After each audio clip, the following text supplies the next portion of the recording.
Con esta mesa abrimos un debate que consideramos que es especialmente sensible y que lo vivimos de una forma directa en Canarias y en la zona sur de la península, como es la defensa de los derechos humanos y particularmente de las personas migrantes. Partimos de una base que para nosotras es obvia, pero que cuesta mucho hacer entender, y es que ninguna persona es ilegal. Contamos para ello con profesionales y activistas, personas que están día a día en primera línea luchando por los derechos sociales. Paso a presentarla y luego estableceremos una dinámica de 15 minutos más o menos y 30 minutos de debate de micro abierto para que puedan participar todas las personas. Las conductoras de este debate, y lo digo ya por orden con la que van a intervenir, tenemos a Sosani, es una activista defensora de los derechos humanos que recibe cada día a las personas que llegan a Canarias en búsqueda de una vida mejor y que también lucha cada día con las administraciones y las autoridades que nunca se lo ponen fácil. Tenemos también a Luz Sosa, fotógrafa y activista, que ha realizado hace bien poco un gran trabajo artístico de sensibilidad social que ha tenido un gran impacto en el campamento de las raíces, que esperamos que nos pueda contar con detalle. Tenemos a María Danta, que a pesar de ser una activista sin duda alguna y estar vinculada a las plataformas en defensa de los derechos migrantes y contra los discursos racistas y contra el odio, forma parte del Congreso de los Diputados por Esquerra, es jurista y nos puede aportar una mirada institucional sobre todo este tema. Y por último, Elena Maleno, periodista, investigadora, es fundadora del colectivo Andando en Frontera. Como todos sabemos, es una organización puntera que realiza un gran, inmenso trabajo en este sentido en defensa de los derechos humanos y de las personas migrantes. Las dejo con ella, que al final son las que saben.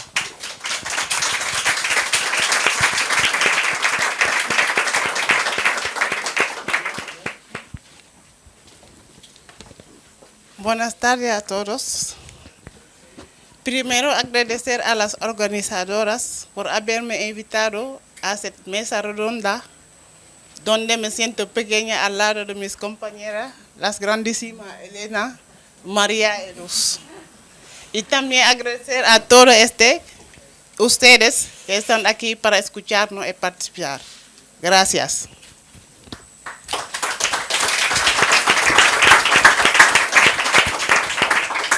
Quiero decir que somos personas migrantes africanas. Hemos llegado a Canarias a veces por vía segura y regular, pero sobre todo por la vía letal, la vía con los gobiernos imperialistas europeos, con la complicidad de los gobernantes locales, sirvan a las personas africanas. Somos migrantes, supervivientes de esas vías letales y no venimos soñando, sino oyendo la pesadilla del imperialismo y los malos gobernantes. No venimos para mejorar nuestras condiciones económicas de vida, sino a tener una, porque nos la han robado. Los gobernantes imperialistas actuales y sus cómplices africanos favorecen la libre circulación de mercancía, pero impiden la libre circulación de personas, de todas las personas. El pescado de Senegal viaja a bodegas a avión por vía segura para ser comido a Europa y otro país. El café de la Costa de Marfil, que se beben en Europa, va en contenedores por vías seguras. El cacao africano viaja también por vías seguras hasta Europa. El uranio africano extraído de Níger viaja por camión hasta Cotonou y en contenedores hasta las centrales nucleares francesas por vías seguras. Lo mismo con el cobalto congolés, extraído con el sudor y la sangre africana, que termina mayoritariamente en los móviles de Europa y otros continentes. Pero para las personas africanas, Europa y sus cómplices africanos no quieren viajar segura, vía legales, sino vía letales. Las personas migrantes supervivientes llegadas a Canarias fueron despojadas de derechos humanos fundamentalmente a partir de noviembre del 2020. O dicho más claro, en Canarias se violaron sistemática y masivamente los derechos humanos de miles de personas durante varios meses. Derechos tan básicos como comida, ropa, bojico, duchas, salud y cuidado sanitario, información o pedir asilo, tener un traductor, un abogado a la libre circulación, etc. Frente a esta violación masiva de derechos humanos surge el colectivo Somos Red. Ciudadanas que nos pusimos de frente cuando el gobierno se ponía de perfil. Detectamos las necesidades de las personas migrantes, tanto en situación de calle, hubieron cientos, como acogidas en centros o campos, miles. Las acompañamos y las orientamos, asesorándolas también en el ámbito legal. Armamos mucho ruido con actividades y manifestaciones de incidencia pública sobre la vulneración del derecho de las personas, la libre tránsito dentro del Estado español, así como sobre su derecho a la salud. Así, acompañamos a personas migrantes a centros de salud y hospitales. Aportamos también comida, ropa, clases de español, etc. También creamos redes con otras organizaciones y entidades de Canarias y resto de España para el trabajo colaborativo, como por ejemplo Caravana Abriendo Frontera 2021, con quienes organizó toda una serie de acciones y manifestaciones el pasado julio. Frente a las personas migrantes, Europa dice protegerse con ley migratoria y con esta ley discriminatoria, Europa ha intentado convertir las Islas Canarias en un cárcel ilegal a cielo abierto, con la complicidad activa del gobierno español. Pero no la ha conseguido. Somos personas quienes hemos conseguido a fuerza de manifestaciones y de presión social y jurídica que se nos aplique a nosotros también y no solo a las personas de los países enriquecidos. El artículo 13 de la Declaración Universal de los Derechos Humanos, que proclaman el derecho a la libre circulación libremente y elegir a su residencia en el territorio de un Estado. Pero todavía tenemos que consolidar y defender ese logro aún precario. Precario porque lo hemos conseguido para las migrantes llegadas a Canarias y ya pueden viajar libremente a la Gran España. Ahora tenemos que lograrlo, también para las personas que salen para Canarias, para que puedan viajar directamente a la Gran España y a cualquier país. Tenemos que lograrlo para todas las personas del mundo. Como decía Samora Machel, héroes de la independencia de Mozambique, la lucha continúa, victoria es cierta. Tenemos que seguir luchando para que la libre circulación aplique a todo el mundo, en todo el mundo. Ahora hablemos de Senegal, mi país. Senegal reanudó un contrato leonino de pesca con la Unión Europea que permite a 45 barcos de pesca, de los cuales 29 son españoles, esquilmar los bancos de pesca senegaleses. En los Caicos también, agricultores que ya no pueden vivir de sus producciones, ellos se deben entender otros factores de la implantación masiva de grandes distribuidores franceses como Auchan, que ha abierto 30 supermercados en el país, munando el mercado local por un producto europeo que hacen la competencia y la red informal local de pequeños distribuidores y productores. La mala gobernanza abre la puerta del país a esta multinacional en detrimento de la población. El imperialismo cultural, político e económico europeo, con la complicidad de los gobernantes locales, empobrece y endeuda nuestro país y nos precipita a la migración. Una migración de múltiples causas, política, económica, climática, sanitaria, etc. Así lo explican en un reciente artículo publicado en el blog Mar Abierto de eldiario.es, las jóvenes investigadoras Elvira e Isabel, que citan el profesor de sociología australiano Stefan Castell, experto en inmigración. Cito: ya en 2013, Stefan Castell hablaba de que la desigualdad a nivel global y sus dinámicas de exclusión supone conflicto y, por tanto, migraciones forzosas. En este contexto, Castell hace hincapié que la distinción entre la migración forzosa y la economía resulta borrosa. Añadí: las economías fallidas generalmente suponen también estados débiles, grupos dominantes, abusivos y violaciones de derechos humanos. Resulta imposible separar por completo las motivaciones económicas y las relacionadas con los derechos humanos. Fin de la cita. Efectivamente, los derechos económicos, social y cultural, los DES, incluyen los derechos a la alimentación, a la vivienda adecuada, a la educación, a la salud, a la seguridad social, a la participación en la vida cultural, al agua y saneamiento y al trabajo. Pues bien, todos estos derechos y mucho más son violados cotidianamente en un país dicho estable y democrático como Senegal. Por estas razones y muchas más, termino diciendo que nada nos impedirá de ser libres, porque somos personas dignas y libres. Y lucharemos hasta la muerte por todo nuestro derecho para que nuestros descendientes reciban un mundo donde todas las personas podrán viajar libremente con seguridad y dignidad. No hemos sobrevivido.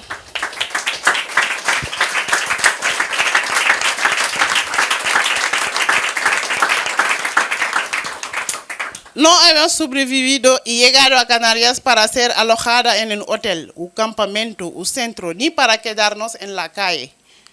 Hemos sobrevivido y llegado a Canarias para continuar nuestro viaje hacia España y Europa, donde tenemos familiares y donde queremos reencontrar trabajo para poder mandar dinero a nuestras familias en África, empobrecida por el imperialismo y la mala gobernanza.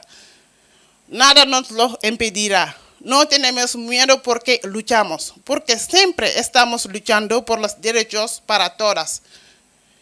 Ya lo decía Tomás Sankara, el pueblo ama la libertad, el pueblo ama la democracia. Por consiguiente, el pueblo atacará a todos los enemigos de la libertad y de la democracia. Solo la lucha libera. Gracias.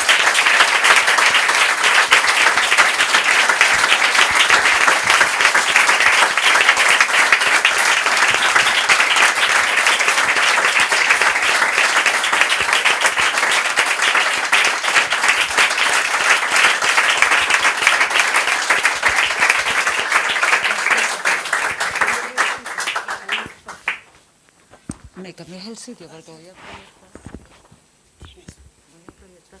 Ay, perdón, claro.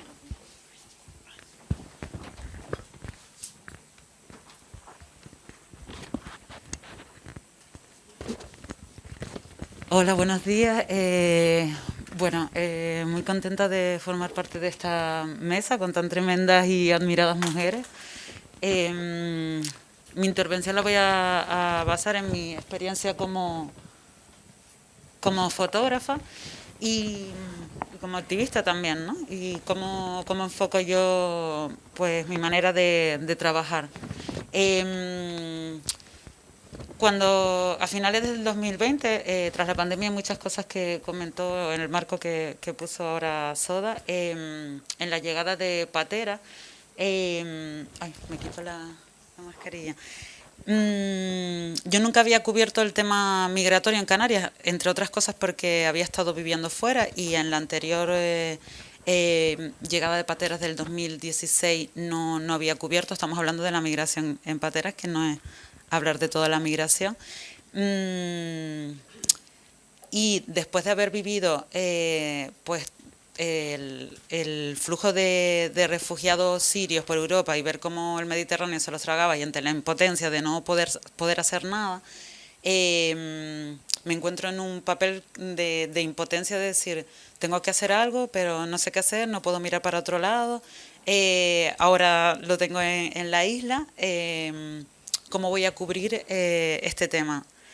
Al principio fue un poco extraño, ¿no? Porque antes retenían a todas las personas en hoteles y bueno, lo que había era o cubrir desde los exteriores de los hoteles o cubrir la llegada de pateras. Yo estaba en un momento bastante complicado a nivel vital, que ni tenía mucho tiempo y estaba estremecida por muchas cosas, que no me veía en ese día a día de cubrir pateras.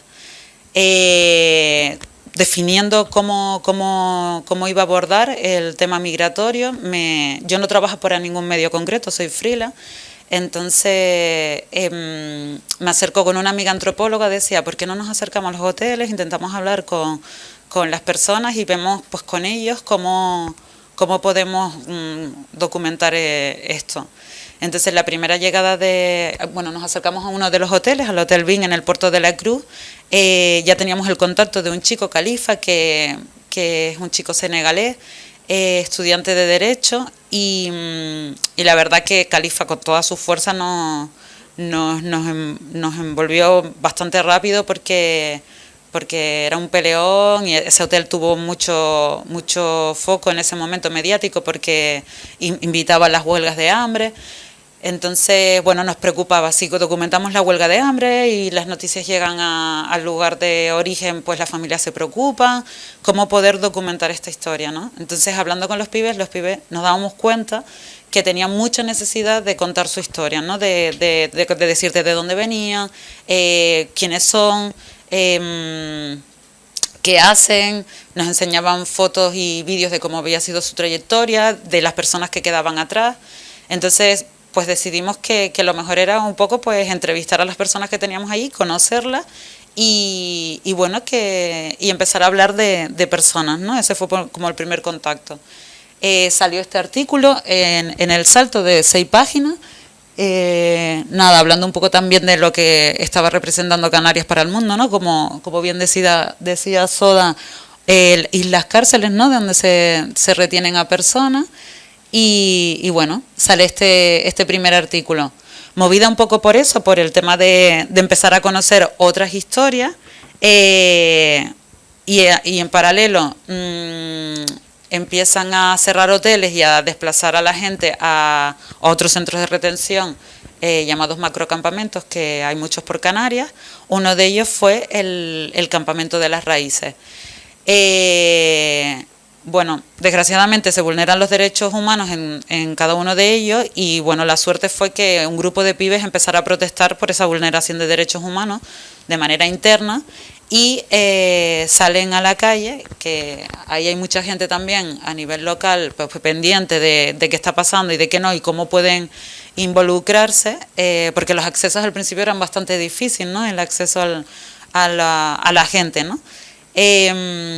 Pues se da algo muy bonito, ¿no? Que es el apoyo mutuo y la solidaridad que conocemos en Canarias, y se forma un campamento alternativo que se llama el Campamento de la Dignidad. Voy a pasarles algunas fotos del campamento. Esta es la... Me gusta poner estas fotos, ¿no? Porque ante el discurso estigmatizado de la migración, ¿no? Bueno, y les hablaré un poco al final de la experiencia que estamos teniendo en centros educativos, de que al final se ve como, bueno, que el macrocampamento no deja de ser un lugar donde da cobijo, cuando es cierto, pero que no es así, es un lugar de retención que nadie ha elegido. Pues me gusta poner esta foto inicial, ¿no? Porque lo que representa es una cárcel, que además era una antigua cárcel. Este es el formato un poco del macrocampamento, es un poco de las imágenes que se puede hacer desde fuera porque no se puede entrar. Son carpas que albergan unas 40-50 personas por carpa en plena pandemia. Y bueno, en un lugar, en este caso, como Las Raíces, que es un lugar bastante húmedo, pues la verdad es que no es un sitio como no muy cómodo. Y además hay muchísima humedad, no tenían agua caliente. Bueno, aquí parte de la protesta, ¿no? ¿Sabes qué pasa aquí? Porque al final se vulneran los derechos humanos. Bueno, no sé si más o menos se ha escuchado, pero en las noticias ha salido el tema de que la comida es escasa, llegan malas condiciones. Este macrocampamento en concreto llega a albergar unas 2.500 personas y había 1 o 2 psicólogos, psicólogas para esa cantidad de personas, había 1 o 2 médicos para esa cantidad de personas, por lo tanto pues la atención no era buena. Ya sabemos que el Estado, cuando asigna presupuestos, no se asigna generalmente a la organización, la empresa o quien vaya a gestionar el tema por la calidad, sino por los presupuestos más bajos, ¿no? Entonces, donde se ahorra precisamente es en los servicios que se dan. Esto es parte de la protesta y, bueno, este es el llamado campamento de la dignidad. Se da algo precioso, como les decía, y es que mucha gente local, digamos local, que sean o no sean de Canarias, pero que viven en Tenerife, se acercan al campamento a colaborar. Ahí está, por ejemplo, Mari, que es una profesora jubilada, fue una de las primeras que se involucró con el tema con la comisión de comida, y ella y restaurantes de la zona se pusieron de acuerdo y llevaban comida todos los días. Bueno, y así diferentes comisiones. Estaba la comisión jurídica, la comisión salud, la comisión educación, la comisión comunicación. Bueno, y estos son imágenes un poco del día a día del campamento. A mí me generaba bastante conflicto porque, bueno, pues mi vida hubiera estado pegada ahí al campamento desde que me levanto hasta que me acuesto, aunque sea en medio de la pandemia, que la policía aprovechó para poner multas si te quedabas, ¿no? Bueno, con un carnet de prensa pues podíamos un poco escapar. Pero en mi caso personal, que estaba atravesando, pues no podía estar ahí, eso me generaba mucho conflicto. Entonces entré en el debate si lo que estaba haciendo, el venir y documentar el campamento, que aunque creo que hay que documentarlo, era realmente mi función, porque yo al final ni trabajo para un medio de comunicación, tenía muchos compañeros, incluso vino muchísimos medios de fuera, tanto estatales como internacionales.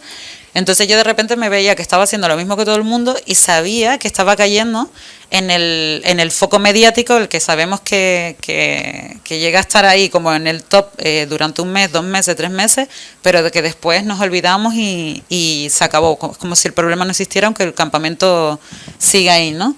Entonces, bueno, el hecho de acercarme, de hablar con la gente, de conocer las historias, pues llevó a plantearme bueno, yo quiero documentar esto aquí, así de esta manera, ¿a quién le debo yo esta noticia si yo no trabajo para ningún medio?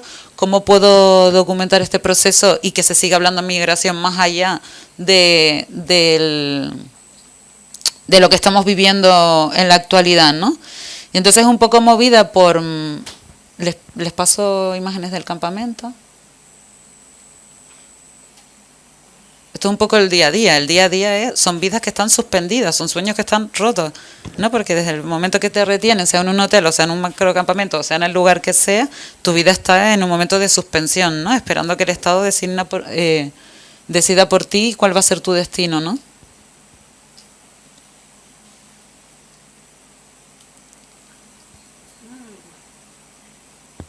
Bueno, mucha gente se acercaba con iniciativas, bueno, cada uno aportaba un poco lo que sabía hacer, ¿no? Y la verdad es que se agradecía mucho estos momentos, ¿no? Porque pues al final les daba vidilla a la gente.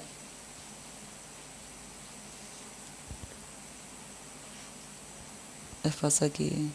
Organización de las comidas, tareas.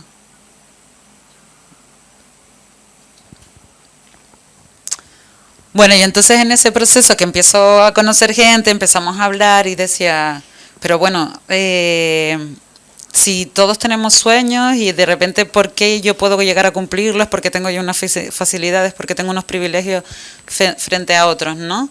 Y un poco movida también por la migración, vamos, un tema que creo que nos toca a todas las personas, porque todas somos migrantes, y aunque hayamos o no migrado en algún momento de nuestra vida, si no tenemos alguna persona bastante cercana que lo haya hecho, ¿no?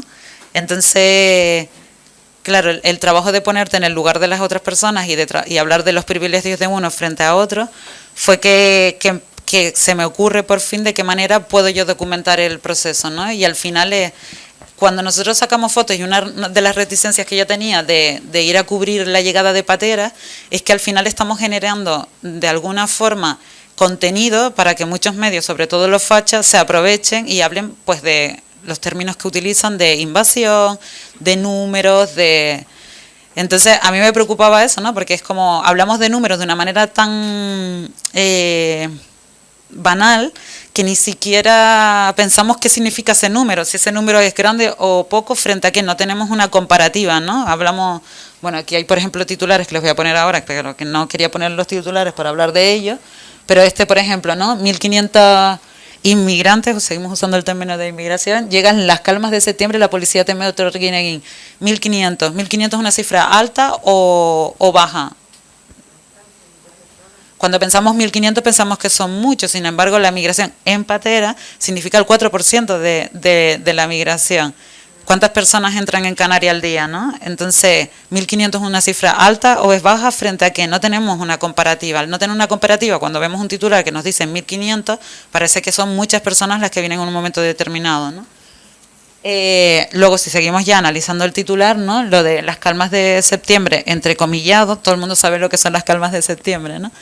Y bueno, pues que 1.500 personas lleguen, y en este caso resaltar la palabra inmigración, que la palabra inmigración en los medios ya se está cambiando y se habla de inmigrantes, ¿no? Persona que sale de un lugar y llega a otra, porque se choteó tanto el término inmigrante en la vez pasada, que es como aquel que viene y aquel que nos quita, ¿no? Entonces ya ese término se está cambiando dentro de los medios y ya se trata muy poco de inmigrantes, sino de migrantes en general, ¿no? Y bueno, y en este caso, si seguimos analizando el artículo, pone la policía, que es el cuerpo que se supone que debe de velar por cada una de nosotros y nosotras, teme que se monte otro Arguineguín, ¿no? Entonces, es un titular que a todas da miedo, ¿no? Este tipo de imágenes, que es la que podría cubrir yo, a mí me dolería muchísimo que ilustrara este tipo de noticias, ¿no? Entonces es cuando yo me planteo bueno, con todos los que les he contado, ¿cómo quiero documentar esto? Y yo digo, pues yo creo que contando la historia de las personas, poniéndole un rostro y un relato,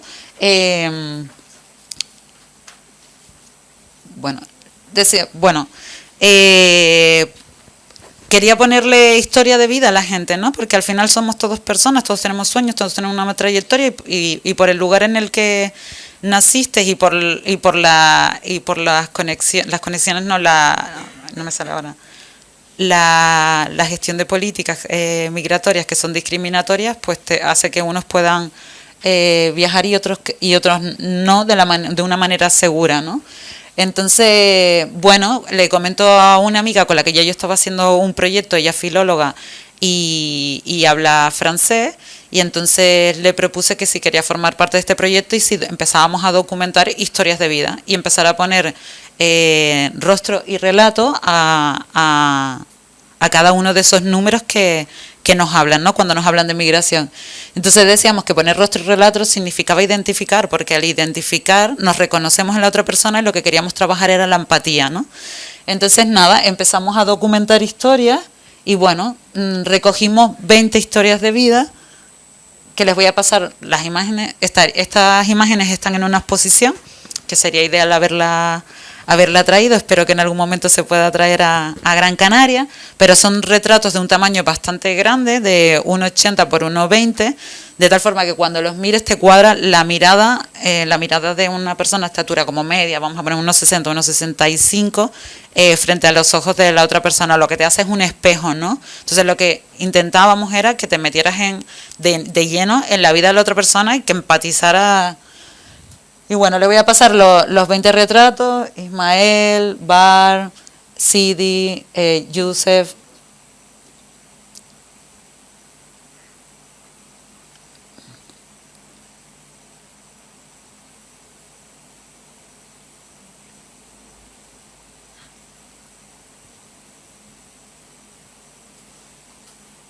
Y Omar. Omar también. Vale, y con los retratos lo que queríamos también era hacer una trayectoria del viaje, ¿no? Ahí, bueno, yo también he participado en temas de juventud, entonces en unas dinámicas que en algún momento había hecho, era de, pues, bueno, trabajar con los pibes de cuánto le cuesta a una persona llegar hasta un lugar, ¿no? Y te salía un papelito y decir, bueno, como una persona de Senegal que no puede conseguir una visa llega a Canarias, entonces tenía que hacer tantas vueltas a la cancha, flexiones, abdominales, y una persona a lo mejor que viene de Alemania a Tenerife con un paso ya lo daba, ¿no? Entonces lo que queríamos ver un poco con el mapa de las trayectorias era para ver cómo, pues los recorridos, ¿no?, que tiene que hacer la gente para llegar a un lugar tan cercano como puede ser Canarias, ¿no? Y que la gente de alguna manera se metiera en el viaje. Bueno, de todo esto pues surge poder hacer la exposición y se empieza a demandar. Una vez que tenemos la exposición, nos la empiezan a demandar. Y es curioso porque nos las empiezan a demandar en un momento en el que precisamente ya el foco pasó a La Palma, que es necesario hablar de La Palma, pero que hay otras cosas que también existen y que ya quedaron en el olvido. Los macrocampamentos siguen existiendo, las pateras siguen llegando y el problema que llaman como problema migratorio, que es, desde mi punto de vista, el que no haya vías seguras para que la gente pueda viajar, pues no se está tratando, ¿no? Entonces la exposición es verdad que viene a cubrir ese hueco de vamos a seguir hablando de migración, ¿no? Y nada, montamos la exposición en diferentes sitios y una de ellas fue en el puerto de la Cruz, dentro del Festival Periplo. Y bueno, pues una mañana nos levantamos y tuvimos la sorpresa de que la exposición sufre durante la noche una acción racista. Alguien o alguienes rajaron, bueno, esta es la exposición, ha participado en diferentes sitios, en La Orotava, en Buenavista y como última vez en el puerto, y de repente nos encontramos la exposición así. Mucha gente dice, no, pero ¿por qué creen que es un acto racista y no vandálico? Bueno, aquí le pongo la muestra de 6 fotos concretas, pero en verdad las lonas todas amanecieron rajadas a la altura del cuello, o sea, literalmente fueron a cortar cabezas y los degollaron, salvo uno que el trazo fue en vertical de arriba abajo y fue el mapa, que creo que no lo puse, fue el mapa separando Canarias del continente africano. Y entonces nos damos cuenta de que hay un mensaje claro, ¿no? Si es un acto vandálico, a lo mejor vas, pintas los típicos monigotes que haces en cualquier rostro que puedas poner unas gafas, pero esto va mucho más allá de un acto vandálico y se reconoce como un acto racista.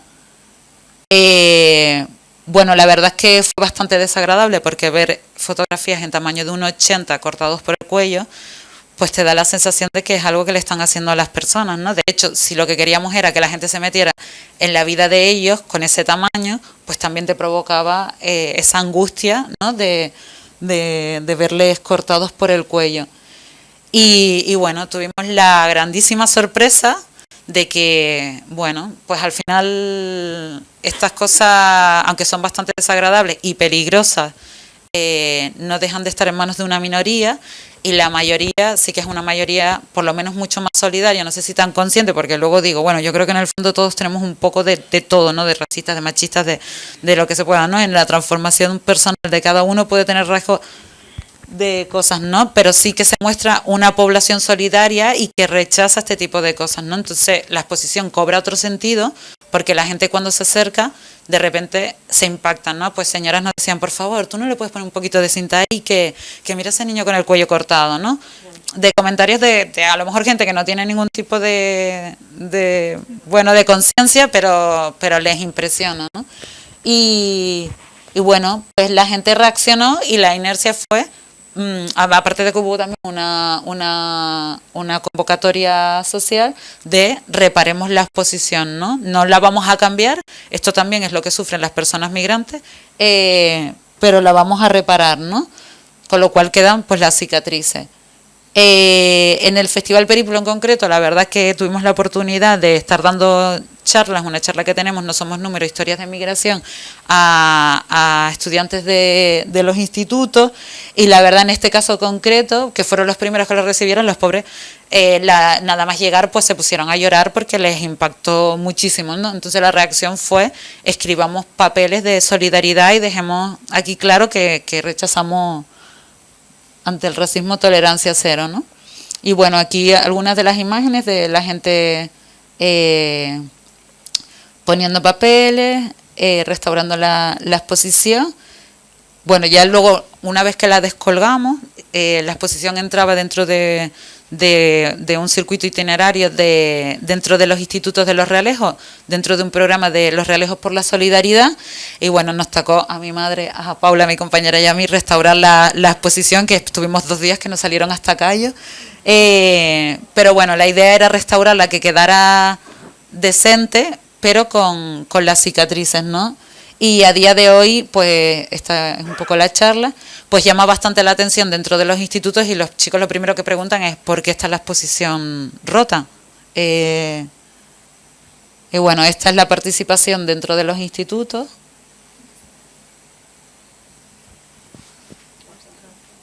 Sí, la verdad es que ahora, ante la demanda de muchísimos profesores y profesoras que han visto la exposición, la ven como un material clave para poder trabajar dentro de los centros, ¿no? Entonces ahora estamos como en 2 fases del proyecto, digamos.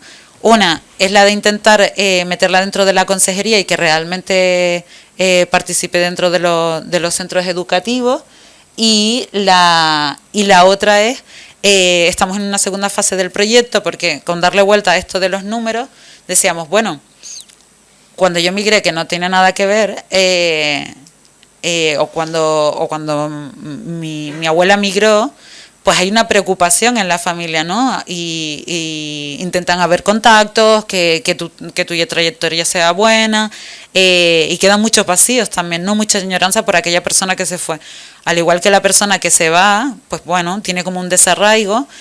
Entonces, bueno, la idea ahora es pues seguir un poco la trayectoria de estas 20 personas, ir al origen, ir a la raíz, documentar los vacíos que quedan en una familia, y qué supone para una familia pues alguien que migre, y la idea es como a largo plazo también, como dentro de 3 o 4 años, pues también seguir la trayectoria de si se han podido integrar, si no, si han podido regular los papeles, si se ha acogido, si la sociedad realmente les ha integrado y nos hemos integrado todos, ¿no? Y nada, y luego por otro lado, pues mira, tuvimos también el TEA, nos selecciona dentro de un proyecto, el proyecto Focus, y ahora mismo también está la exposición dentro de ese circuito cultural, que nos parece bien también que entremos dentro de un circuito cultural, porque siempre se trata la migración desde el punto de vista del asistencialismo y dentro de asuntos sociales, y la migración no tiene que ser asistencial porque es multicultural,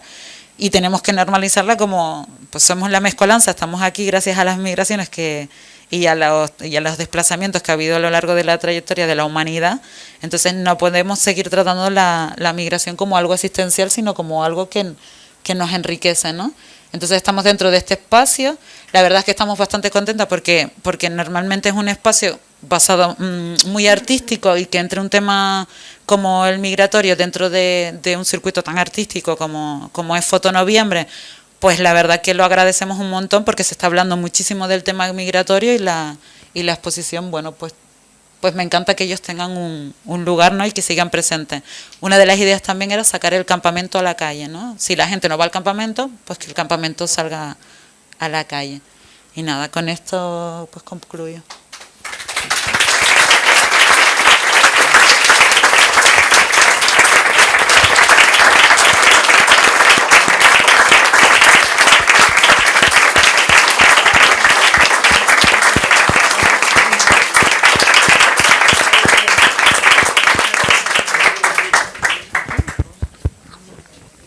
Hola.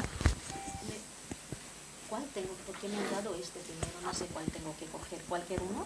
¿Cualquiera? El que quieras. Sí. Vale.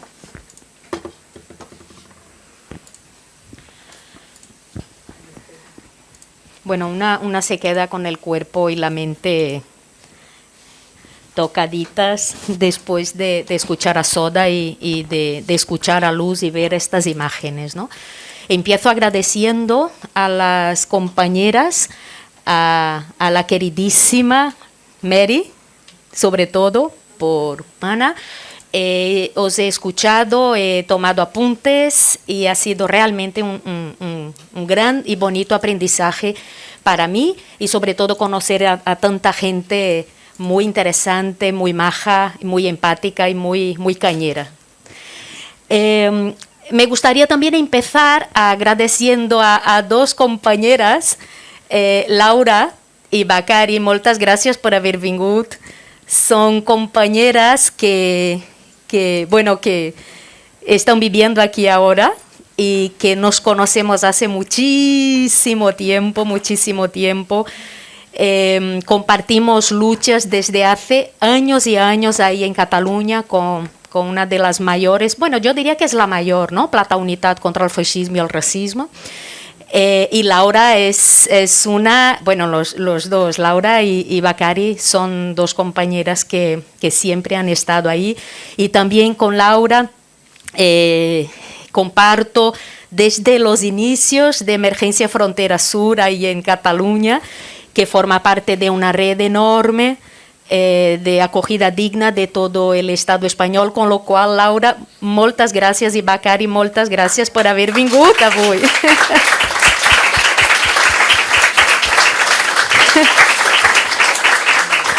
Y además compartimos un espacio que nos gusta muchísimo, que es un espacio de pensamiento político, y ahí aprendemos y discutimos y debatimos y nos equivocamos y aprendemos otra vez, que es Marx 21. Muchas gracias, Bacari, muchas gracias, Laura. También me gustaría agradecer poder participar al lado de estas personas, de estas mujeres, que para mí son una gran referencia. Soda, muchas gracias. Luz, muchas gracias. Y Elena, muchísimas gracias. También aprendo mucho cada día de todas vosotras. Y además las utilizo diariamente en mi trabajo en el Congreso de los Diputados. También quiero decir, porque he escuchado muchas cosas este fin de semana, comparto 100% muchas cosas que se han dicho, discordo también de muchas cosas que se han dicho, pero sobre todo me ha gustado mucho todo lo que he oído, ¿no? Y algo que he oído que comparto bastante, es que las personas cambian, people change, es decir, yo llevo 22 años de movimiento social de base en la calle y pensaba antes desde las calles que jamás en mi vida yo formaría parte de la política institucional. Yo la verdad es que denostaba la política institucional desde las calles, denostaba muchísimo. Y quien me conoce, llevo 27 años viviendo en España, soy brasileña, y quien me conoce sabe de eso, ¿verdad, Laura? Pero yo creo que estaba equivocada. Llevo 2 años en el Congreso de los Diputados y Diputadas, que eso se tiene que cambiar, y veo que es absolutamente imprescindible que ocupemos los espacios. Es absolutamente imprescindible. Y con el poquito tiempo que tengo, muy humildemente os voy a explicar mis motivos y mis porqués, que las personas que estamos en los espacios de lucha social, las luchas compartidas, sea cual sea la lucha, que ocupemos los espacios, que mujeres diversas ocupemos los espacios de mando, los espacios de mando en todos los poderes ejecutivo, legislativo, y tenemos que ocupar también la judicatura, que está muy mal. Hay un lawfare horrible aquí en este país. Con lo cual, mujeres diversas, univos, ocupemos los espacios. Tenemos que quitar esta blanquitud, sobre todo hablo de blanquitud sociológica. tenemos que llenar de sur global los espacios de mando, los espacios donde realmente están ahí cosiendo nuestro futuro. Nuestro futuro es importantísimo, no solo las mujeres, ¿no? Pero también los hombres. Eso sí, mujeres también, las que son leídas como mujeres, también las mujeres trans. Dicho esto, esta introducción larga, yo obviamente no he venido a Canarias para hablar de la migración en Canarias. Sería una pretensión terrible de mi parte teniendo aquí a las compañeras y a todas vosotras, ¿no? Yo humildemente os puedo comentar, os puedo explicar según mi punto de vista como diputada que estoy ocupando este espacio, que también es un espacio de mando, no en el Ejecutivo, pero en el Legislativo, donde se cuecen, no la mayoría desgraciadamente, ¿verdad, compañera? Que hablamos esta semana de la mayoría del proceso legislativo que muy desgraciadamente no se hace por el Legislativo, sino por el Ejecutivo. Pero sí que se pueden hacer cosas ahí dentro, sí que se pueden hacer alianzas, que es absolutamente imprescindible, dialogar, transaccionar para sacar adelante iniciativas parlamentarias y sobre todo poner la cara, que es lo que muchas estamos intentando hacer cada día en el Congreso de los Diputados y las Diputadas. Enfrente, como ya sabéis, a las 52 sillas de una extrema derecha absolutamente reaccionaria, racista, xenófoba, clasista, machista, LGTBI-fóbica y todo lo malo que se puede decir, porque yo me las veo cada día, las sufrimos cada día y son realmente terribles y terribles. Nos quieren poner en el siglo pasado, ¿no? Nuevamente. Entonces, yo me gustaría empezar diciendo los ejes de control migratorio de la Unión Europea, que seguramente Elena Maleno esto lo va a abordar después, pero creo que para empezar a contextualizar el trabajo ahí en el Congreso es importante que todas sepamos los 4 ejes principales, que son la lucha contra la migración irregular y el retorno, el control de fronteras exteriores, el asilo y la migración legal y la integración. Y en base a estos 4 ejes, la Europa crea pues su fortaleza y normaliza, desgraciadamente, en el cotidiano de la gente, pues las muertes. Legaliza pues que unos señoros disparen a unas personas que están intentando salvar sus vidas, como pasó en Tarajal. Pues normaliza que unos señoros cojan del brazo a niños de 11, de 13 años y los devuelvan ilegalmente, porque esto siempre se tiene que decir, y este es uno de los trabajos que hago cada día en el Congreso. Se tiene que decir que no van a hacer nada, pero se tiene que decir, esto tiene que quedar en acta en el Congreso de los Diputados, tiene que quedar escrito para toda la vida en el diario de sesiones que el tema de fronteras en Europa y aterrizando en el Estado español se cometen cada día ilegalidades, no solo ilegalidades basadas en el derecho internacional, en Ginebra 51, en la Convención Internacional del Derecho de los Niños, pero también ilegalidades de la actual Ley de Protección a la Infancia y la Adolescencia contra la Violencia, también ilegalidades, ojo, contra la Ley de Extranjería, la famigerada Ley de Extranjería. Es que están actuando fuera de la Ley de Extranjería, contra la ley importantísima de la no devolución, y esto se tiene que decir, y es lo que yo creo muy humildemente, que las que ocupamos los espacios en el Congreso de los Diputados tenemos que decir alto y claro en las comisiones, en la Comisión de Interior, en las comparecencias del Secretario de Estado de Migraciones, en la comparecencia del Ministro de Interior, con la comparecencia del Ministro y Secretario de Estado de Exteriores, con todo lo que con lo que ha dicho la compañera de los tratados y acuerdos comerciales internacionales, sobre todo con los países del norte de África, enseñar y explicar el trabajo que hace la compañera y sobre todo también todo lo que denuncia Elena Maleno. Esto es uno de los trabajos que, según mi punto de vista, no se debe dejar de hacer. Porque también os voy a contar una cosa que a lo mejor pueda pasar por la cabeza de alguien que esté ocupando un espacio, ¿no? Y esto me pasó en el inicio, en los 6 primeros meses, cuando me hice diputada. Pensé, esto aquí no sirve para nada, esto no va a cambiar. Es que, ¿qué podemos hacer? Aquí no podemos hacer nada. Hacemos unas preguntas y nos contestan respuestas vacías, que luego os voy a leer unas cuantas respuestas y vais a flipar. Vais a alucinar con las respuestas del Ministerio de Interior a preguntas muy concretas que hice sobre la situación migratoria en Canarias. Hay una palabra que yo denosto, esta palabra, que es un eufemismo para decir mentira. No es posverdad, es mentira.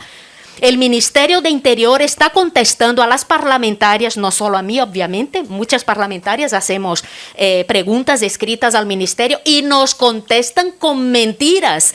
Es que el problema es tan gordo que las mentiras que nos contestan son verdades.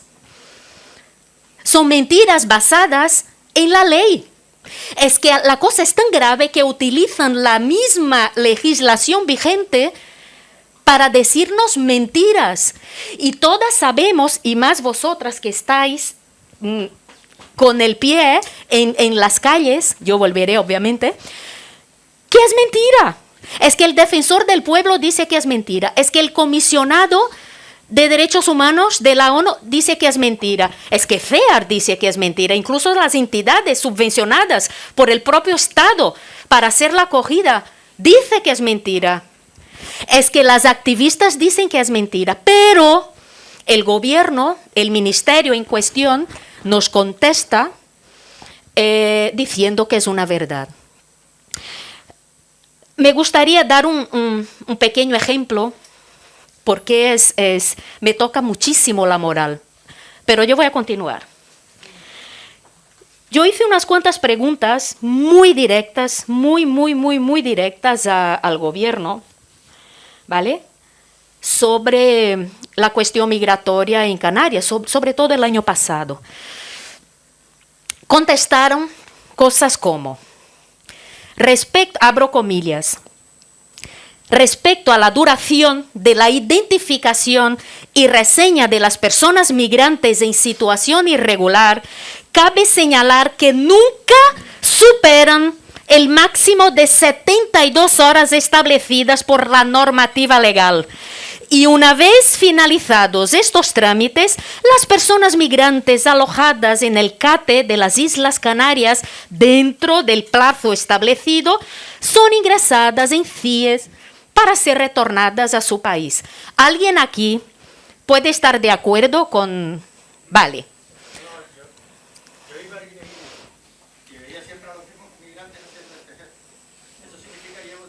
Eso es.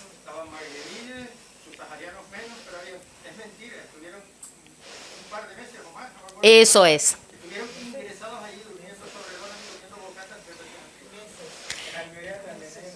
¿Verdad, Bacari? También, ¿no? Pues mentiras como esas. Entonces una se frustra bastante. Pero hay más, que yo creo que me gusta hablar con ejemplos.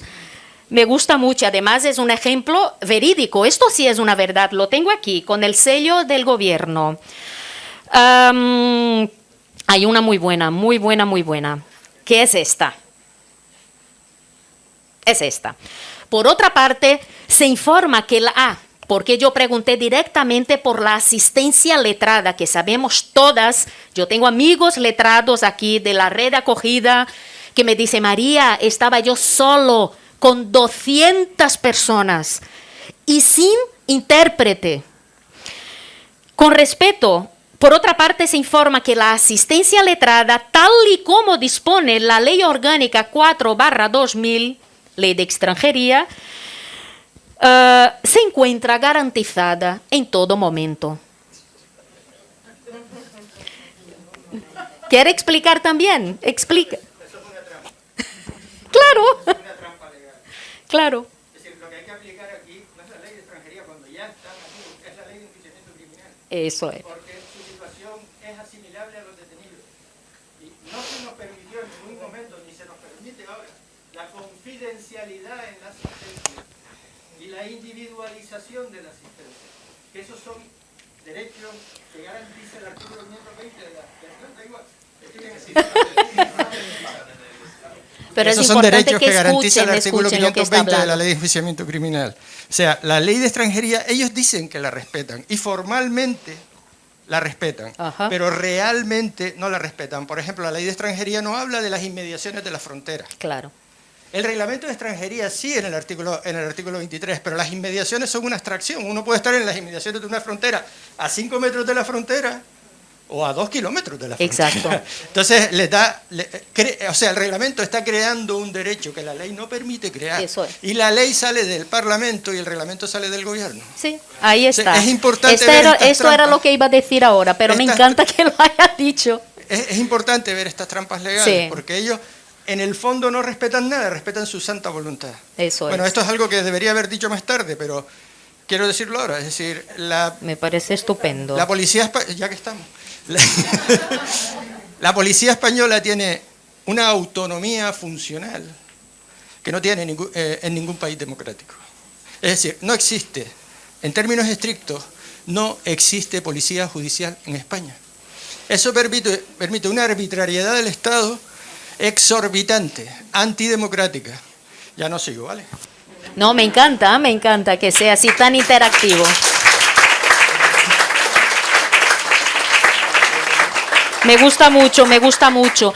Y hay otra cosa también que además lo denuncia Iridia, que es la falta de protocolos de actuación para la identificación de las personas muertas o desaparecidas. Tampoco hay canales adecuados para informar a las familias de las personas fallecidas. Esto es terrible. Imaginad que miles de personas mueran no identificadas y que además el juez no haga nada y que tampoco la policía no haga nada y que no haga ni siquiera un protocolo de actuación. Pues esto está pasando y aquí no pasa nada. Esto no se debate en el Congreso. No es algo que se discuta diariamente en el Congreso. Somos poquísimas personas en el Congreso que damos la lata cada día con el tema migraciones. Necesitamos, en primer lugar, ocupar y en segundo lugar, no dejar caer las pautas.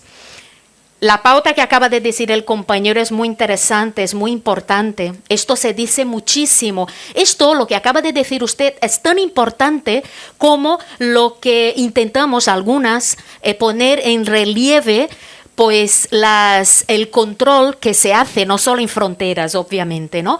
Por perfil étnico-racial, porque estas personas cuando llegan, que no entran en la ley de asilo, directamente no entran en la ley de asilo porque no les dejan absolutamente pues solicitar asilo, ¿vale? Y les hacen pues los documentos de devolución, que incluso sabéis perfectamente que hay gente que piensa que es un salvoconducto, ¿vale? Y estas personas obligatoriamente caerán en una ley de extranjería. Pero es que estas personas, aunque sean trasladadas a otras partes del Estado español, estas personas son la diana, pues básicamente de los CIES. ¿Qué sería eso? Pues con los controles por perfil étnico, racial, que ha sido también una pregunta mía directa, oral, en la comisión al secretario de Estado de Migraciones, al director de la Policía Nacional, y que negó peremptoriamente que la policía, los cuerpos y fuerzas de seguridad utilicen este criterio pues, para hacer la identificación de las personas. Pero todas sabemos que obviamente es el criterio más importante utilizado por las fuerzas y cuerpos de seguridad, que es el perfil étnico-racial, ¿no? Me gustaría también hablar, que yo creo que es importantísimo, sobre el tema de las deportaciones. Dos temas más me gustaría hablar para pasar la palabra a Elena, que tengo ganas de escuchar a Elena Maleno, madre mía. Uno de los temas que también ha sido fruto de intervenciones, muchísimas intervenciones mías, es el tema que aquí ya utilizaré una palabra un poco no convencional, pero es como yo veo, es un cachondeo.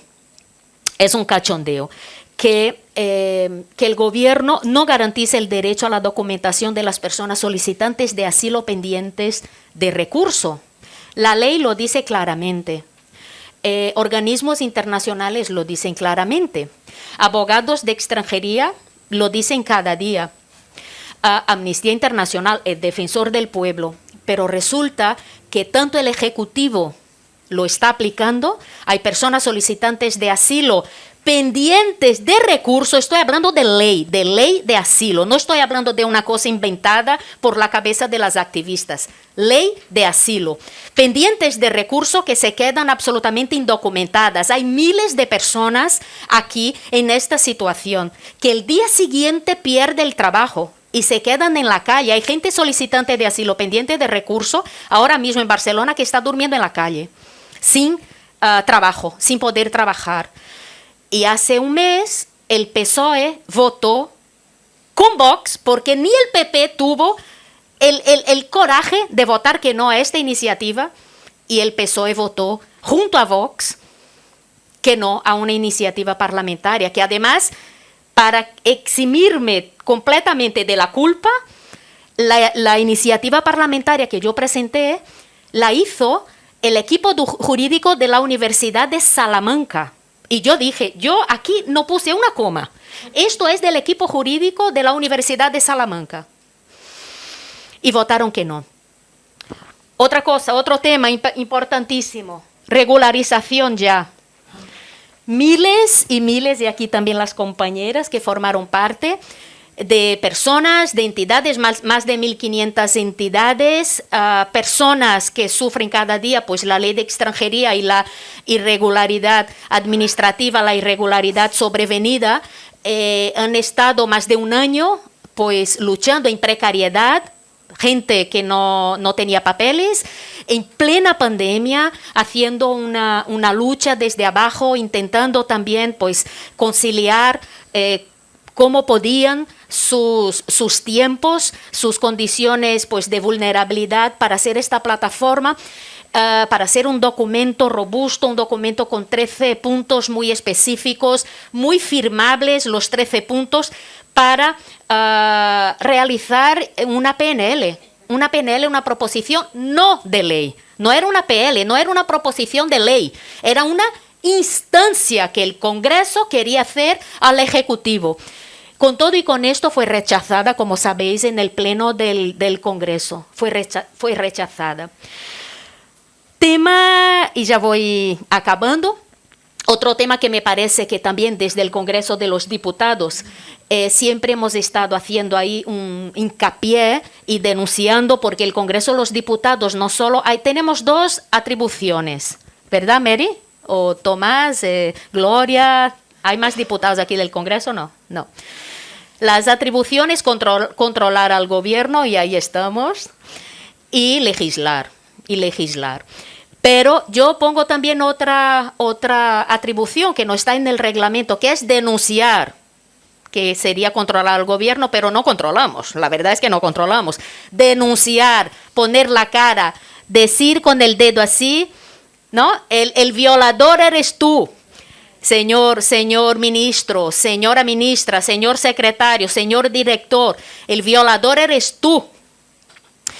La deportación de menores. Ya, ¿cómo vivimos esto ahí en el Congreso?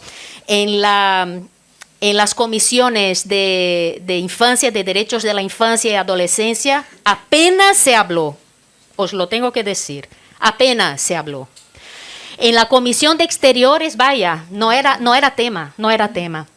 En la Comisión de Interior sí que se habló, obviamente, por una parte de la extrema derecha, y aquí yo también, en la Comisión de Interior, yo también pongo muchas veces al PP, porque Vox es tan reaccionario, que incluso hay temas que el PP se ruboriza, dice, uy, ¿qué está diciendo esta gente? Pero con el tema de menores, el PP es Vox. Os lo puedo asegurar. El PP es Vox y vota como Vox y transacciona con Vox. La ilegalidad directamente hecha por el ministro Marlaska. Me acuerdo cuando vi la hoja, no sé si, seguro que sí, que la hoja, la directiva, ¿vale?, de la secretaría llegó y no estaba firmada por nadie. Nadie firmaba, nadie, ni el secretario, ni el ministro, ni el director general, nadie firmaba la deportación de estos menores, obviamente. ¿Quién quería mojarse? No quería ni Dios mojarse con eso.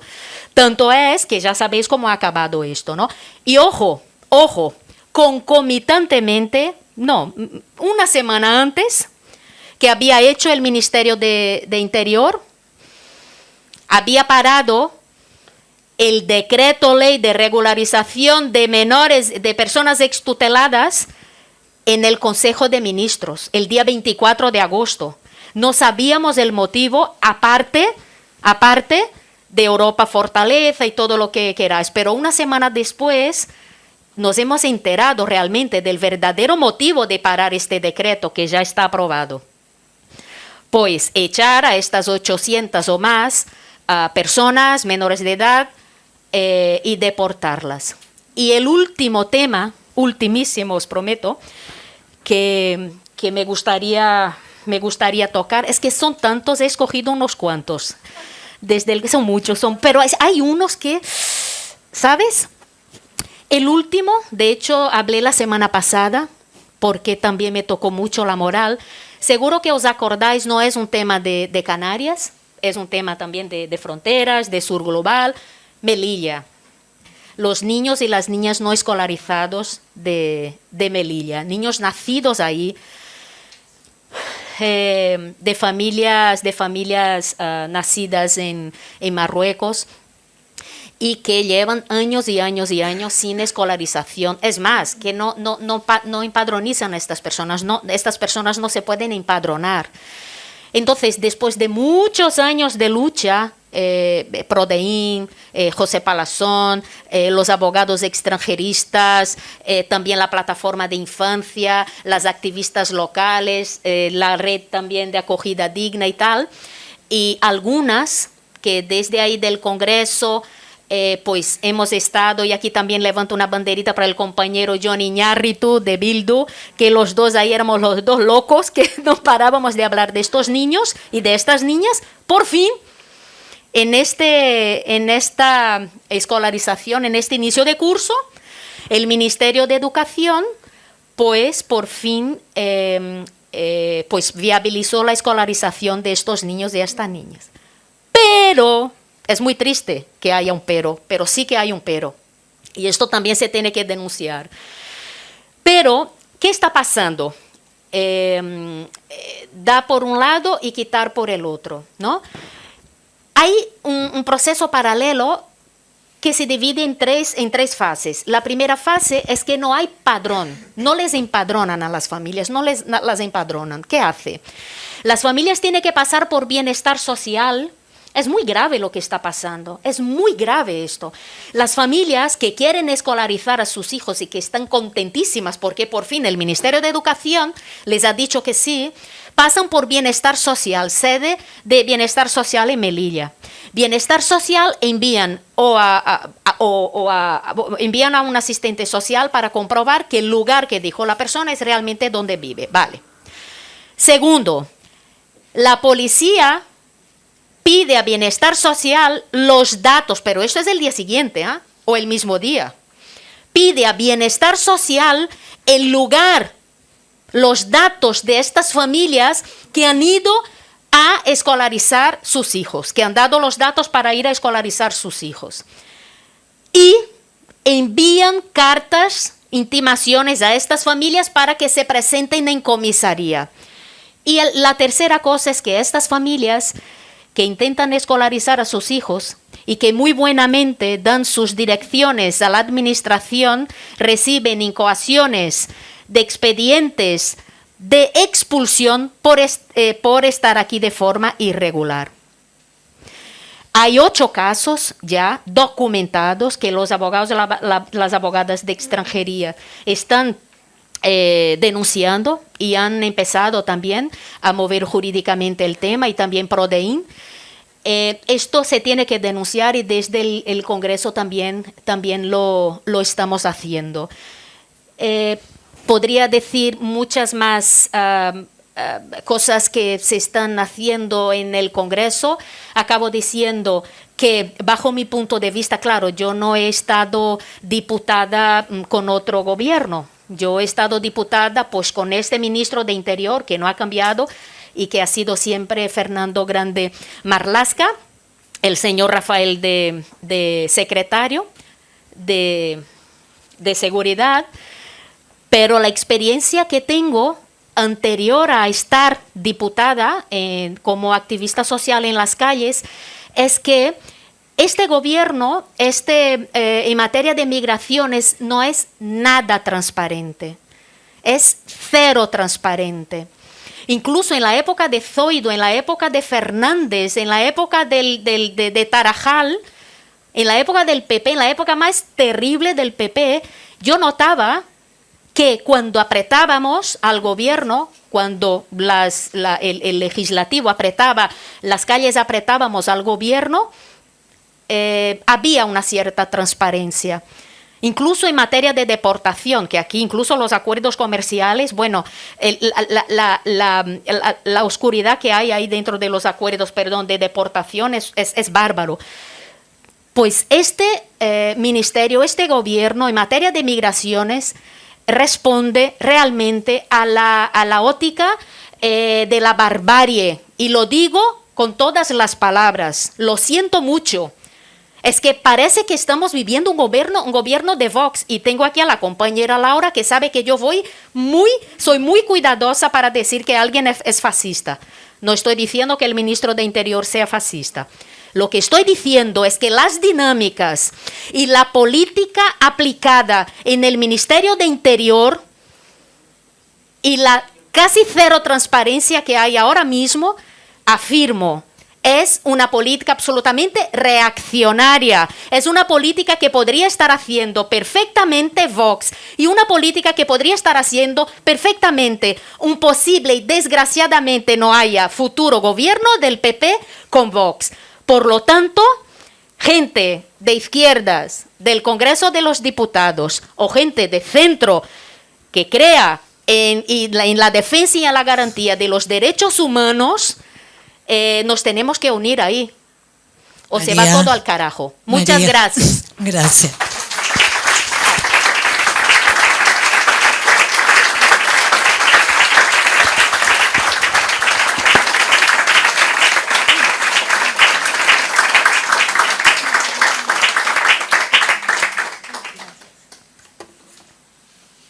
Bueno, ¿funciona? ¿Sí? ¿Sí? Enciéndelo a ver si está apagado. No, está en verde o rojo. El rojo creo que tiene que estar. ¿Sí? Verde. ¿Quiere Elena? ¿Hola? No sé. Ahora. Vale, ahora. Bueno, muchas gracias. Es un placer estar de nuevo aquí en esta tierra. Desgraciadamente viajo mucho aquí, y no por cuestiones de placer como me gustaría. Gracias, Mary, por haberme invitado, y a Marcelo siempre, porque siempre me acerca a la buena gente. Es como mi contacto, mi faro de la buena gente. Y a mis compañeras, muchas gracias, admiración absoluta por vuestra labor, porque, como dicen las compañeras migrantes, on est ensemble, estamos juntas, y juntas desde todos los lugares tenemos que construir, ¿no? Cuando María habla de que este gobierno está haciendo lo mismo que podría hacer un gobierno del Partido Popular, es cierto, y tenemos que desmitificar que las fronteras puedan hacerse políticas diferentes según el signo del partido político. Tenemos que desmitificarlo, porque no ha sido cierto hasta ahora. Desde hace 30 años de estas políticas de muerte en la frontera, todos los partidos políticos, desde la izquierda, que se llama más de izquierdas, hasta la derecha de más de derechas, como Salvini, han hecho las mismas políticas. Esta es la realidad. No sé si la gente más de izquierdas que está en el gobierno ha bajado los brazos, ha dicho sacrifiquemos la frontera porque sacrificamos a unas comunidades que al final no dan voto, sacrifiquemos las fronteras porque viene la extrema derecha, no lo sé. Pero los compañeros y compañeras migrantes han sido sacrificados, desgraciadamente, también por el gobierno que se llama más progresista de la historia.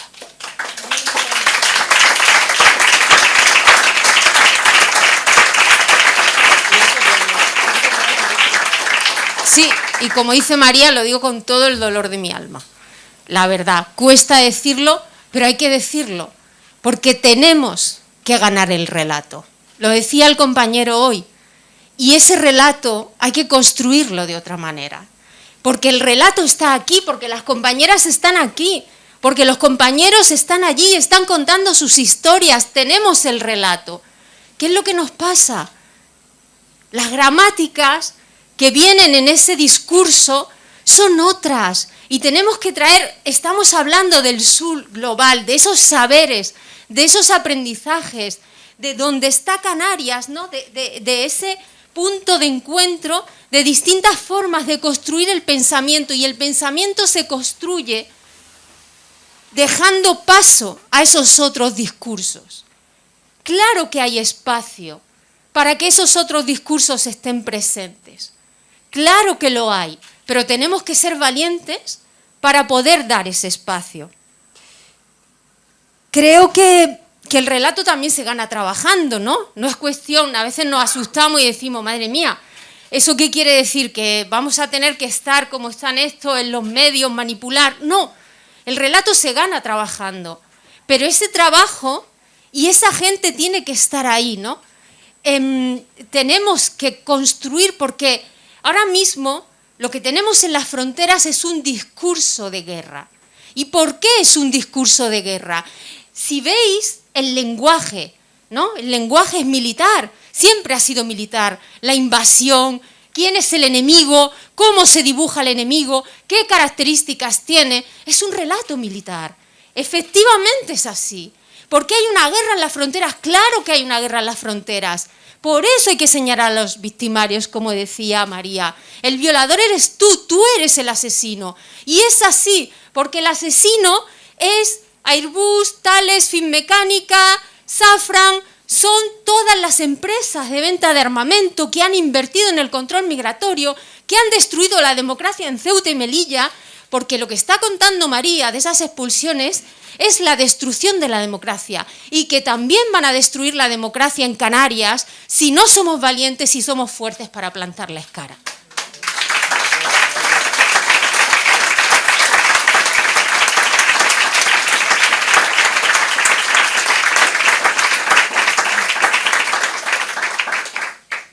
Ese es el relato de guerra. Esos son los victimarios. Tenemos que ganarlo, con un relato donde ponga los derechos humanos en el centro. Y de verdad, no tengáis miedo. Es como si desde las administraciones públicas, yo cuando os escuchaba, es como si incluso desde la administración pública una tuviera que hablar con voz bajita de los derechos humanos, ¿no? Como si el sistema no te permite, esa es la trampa del sistema, no te permite hablar en voz alta de estoy trabajando aquí porque estas personas tienen derecho a esto, no por otra cosa, no se lo estoy regalando, no estoy haciendo las viviendas que hablaba la compañera esta mañana como un regalo, no es fruto de aplicar la democracia y de aplicar los derechos humanos dentro de las instituciones. El compañero lo decía, claro que sí. Claro que tenemos un Ministerio del Interior que todavía tiene más peso que todo el resto de los ministerios juntos. Ese es el problema de la democracia en el Estado español. Claro que hay que democratizar ese ministerio para poder seguir funcionando en el resto de las administraciones públicas. Y eso en la zona de frontera lo vemos claramente. Eso es lo que le permite a la policía campar con toda la impunidad con la que está campando y está haciendo determinadas cosas. Porque hay un relato que deshumaniza, ¿no? Porque estamos hablando de víctimas. Yo decía a una compañera cuando la entrevistábamos, porque ella fue víctima de un naufragio en el mar y los servicios de rescate no venían, ¿no? Y nos llamaban y llamábamos y no venía salvamento porque tenía que venir Marruecos y no venía Marruecos y se murió gente.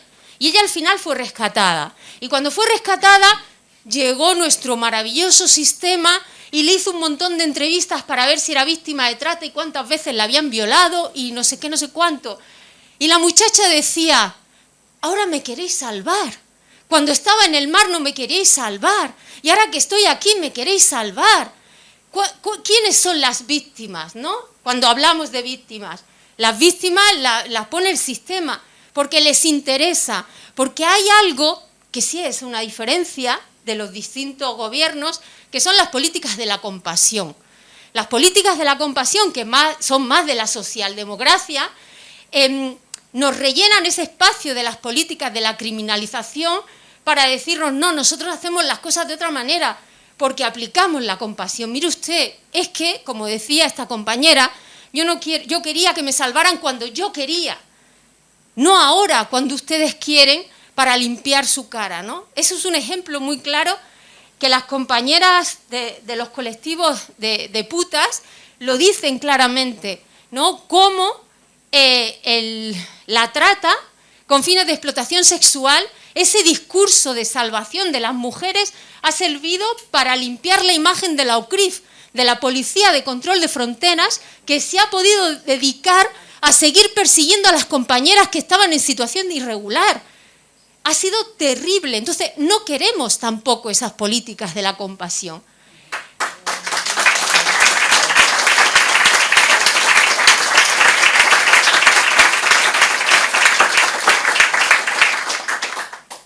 Y si no son víctimas, son criminales, claro. ¿Y quiénes son los criminales? La lucha contra las mafias. Es verdad, la lucha contra las mafias. Nosotras llevamos 20 años en frontera y las mafias son más fuertes cada día. Más fuertes, las mafias siguen amenazándonos a la vez que nos amenaza la policía, porque yo muchas veces digo, madre mía, si la policía quiere callarnos y las mafias también quieren callarnos, yo creo que no, cuando nos preguntan, ¿no estáis haciendo el juego a las mafias? Digo, pues a lo mejor son ellos, ¿no?, los que tienen más relación y tienen más cosas en común, objetivos en común que nosotras, ¿no? Son cada vez más fuertes, pero bueno, cuando llegan las pateras aquí a pie de playa y hay un naufragio y ha muerto gente, no se pone en marcha el protocolo de víctimas de tragedias múltiples. Que eso también, digo yo que hay responsabilidades de los gobiernos autonómicos en eso, ¿no? ¿No? ¿Dónde está ese protocolo de víctimas de tragedias múltiples? No. Llega la policía, interroga, que es lo primero, pero además interrogatorios que ni siquiera sirven para identificar a la gente, ¿no? Para que las familias sepan rápidamente de quiénes son esos cadáveres. Y bueno, pues llegan allí, estamos en este territorio y de repente, o sea, esas personas que deberían tener acceso a esa información, ¿no?, los familiares, eso no pasa. Y se diluyen, ¿no? Se aplica una serie de leyes a esos protocolos de víctimas de tragedias múltiples, se abre una investigación, pero la investigación no es ni siquiera para que las familias tengan justicia y reparación, porque a las familias no se les informa, no se busca a las familias de esas víctimas para decir, ustedes son también víctimas de un delito, ¿no? No, lo único es, hay que meter en la cárcel, mira, ¿quién llevaba el búsol? El compás, perdón. Que lo digo en francés, ¿quién llevaba el compás en la mano? Ay, pues ese es el capitán. Pues mire usted, 8 años de cárcel por cada persona que ha muerto en la embarcación. Muchas veces, yo siempre digo, hay que ver cómo son que los capitanes, ¿no?, y los patrones siempre sobreviven. A lo mejor muere la mitad de la patera y ellos viven siempre. Siempre hay un capitán. Entonces, son cosas como cómicas, increíbles, pero que están ahí. Esa es la lucha contra las mafias. Y tenemos gente inocente en las cárceles. Tenemos gente migrante, compañeros y compañeras que han pasado una patera, que han vivido un naufragio y que se están comiendo la cárcel ahora mismo. Es terrible, porque al final el sistema lo que quiere es ir limpiando ese relato, ¿no? O sea, las políticas que se hacen solamente es para ir limpiando y que el relato funcione. Bueno, no tenemos bastante con las mafias, tenemos que tener algo que la gente toque, porque las mafias la gente no las toca. Algo que dé miedo. Los menas. Los menas, vamos, eso da un miedo tremendo, porque además no son niños ni adolescentes, son menas. Un mena no debe ser una persona, ¿no? Debe ser como otra cosa, una entelequia. Entonces, el mena nos sirve, ¿no? Nos sirve para ir limpiando el relato, ¿no? De un sistema, qué miedo, qué tal. Nadie explica cómo cuando dejas a un niño en la calle, ¿no? y sigue siendo un niño que está siendo vulnerado sus derechos fundamentales por el propio sistema, se va deteriorando, ¿no? Se va deteriorando y es a base de violaciones de derechos humanos hechas desde las propias instituciones que ese niño acaba convirtiéndose en el criminal perfecto para el Estado. Y ese relato también, desgraciadamente, se pierde. Pero es que nadie habla de lo que pasa cuando los niños son más chicos. Pues claro, si los niños son más chicos, mire usted qué bien nos viene un niño para el sistema de acogida, porque va a una familia acogida y ese niño tan bonito, negrito, tan bonito, podrá ir a una familia blanca que le va a tratar mucho mejor que su madre y que su padre, que fíjate tú, que cogieron una patera y cruzaron. Y entonces para los bebés, mire usted, criminalicemos a las madres. Es mejor, ¿no? Porque las madres, pues mira, a lo mejor vienen para hacer de putas y claro, si no se puede proteger a la unidad familiar, protejamos al niño y a la niña. Y hagamos test de ADN a pie de playa, que los test de ADN nos duran 9 meses. Que yo pregunto, ¿por qué un test de ADN tiene que tardar 9 meses? ¿Me lo quieren ustedes explicar? ¿Por qué no se hace? O más, como dice la compañera. ¿Por qué? ¿Y por qué un test de ADN que están haciendo a madres y padres o familias que están llegando se hace solamente de primera filiación? Porque hay casos que tu hermana se te ha muerto en el camino y que tú te has quedado con su bebé y que te lo han quitado los brazos, además de perder a la hermana, has perdido a tu niña, porque el test que hemos hecho a esa señora que ha dicho claramente que era la tía, ha sido un test, no sé si es que costará más caro, el de ver si es la tía o no. Eso pasa cada día en Canarias. Eso pasa cada día aquí. Cada día. O es mejor no dar información a un padre que está buscando a su hija después de que su mujer haya muerto en una embarcación. Es mejor eso. No se le da para proteger a la niña. Pero el caso de la niña sí sale en prensa, ¿no? El caso de la niña, su informe médico, porque estaba en el hospital, sí sale en prensa. Y esa niña, tutelada por el Servicio de Protección de Menores de Canarias. Y digo yo, está muy bien que el Servicio de Protección quiera protegerla de un presunto padre, pero ¿por qué ha salido el sodio de esa niña publicado, los niveles de sodio de la sangre de la niña publicado en prensa? ¿Me lo quieren ustedes contar? Si Menores es su papá y es su mamá, Menores es quien ha decidido que eso se publique en prensa. Terrible y tremendo, ¿no? Bueno, pues eso es lo que pasa cada día aquí. ¿Qué es lo que hay detrás para que eso vaya funcionando de esa manera, ¿no? Como estamos hablando de instituciones gobernadas por otros partidos, ¿no? De otra manera, de otra forma. Hay una base que yo sé que es difícil, ¿no?, romper, que es el racismo institucional. No hablemos solamente del racismo de la extrema derecha. Que el racismo de la extrema derecha esté aquí hoy, entre nosotras, es porque hay un pozo. Y porque ese pozo tiene sus raíces dentro de las instituciones públicas. Es lo que llamaba María, que es más lista que yo, la blanquitud sociológica, que está de verdad que está muy bien y yo de mis compañeras racializadas aprendo muchísimo. O intento escucharlas siempre porque es verdad, porque esos son los otros relatos, esos son los relatos a los que hay que dar espacio. No dice que no el compañero. No es blanquitud sociológica, es franquismo sociológico. Muy bien, pues venga, otro concepto más, gracias. Y entonces tenemos que hablar de ese racismo institucional y lo tenemos que asumir quienes están en las instituciones también.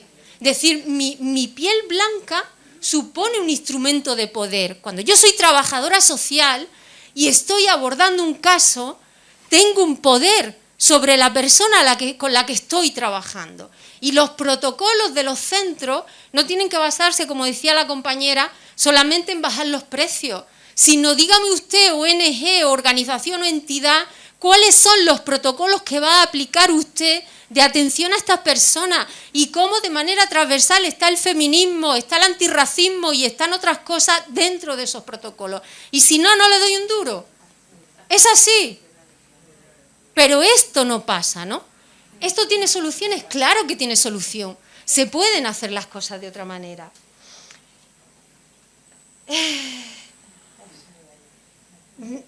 Que ya me voy.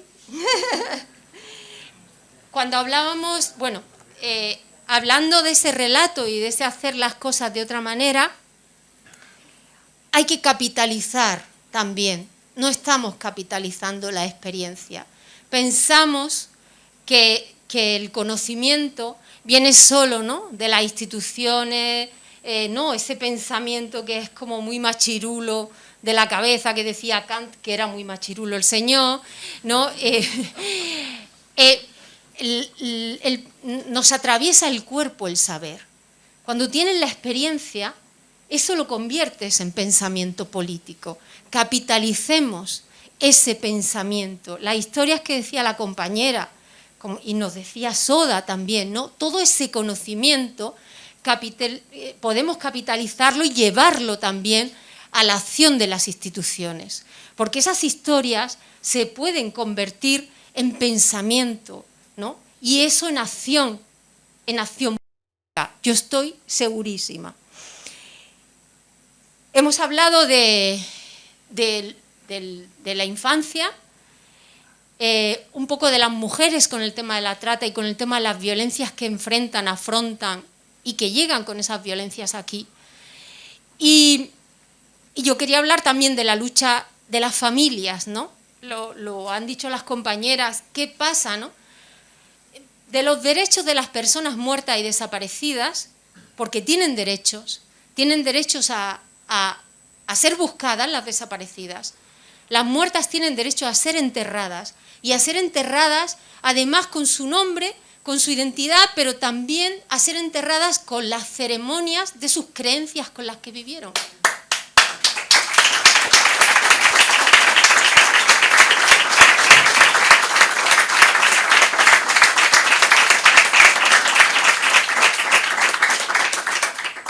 Y os parecerá, no sé, mucha gente dice que eso no es un derecho, para nosotras sí lo es, y a mí me duele ver, ¿no?, en algunos cementerios donde he visto a compañeros enterrados, ¿no?, sus tumbas, cuando al lado había un trozo de tierra, sabiendo que esos compañeros eran musulmanes, no verlos enterrados en el suelo.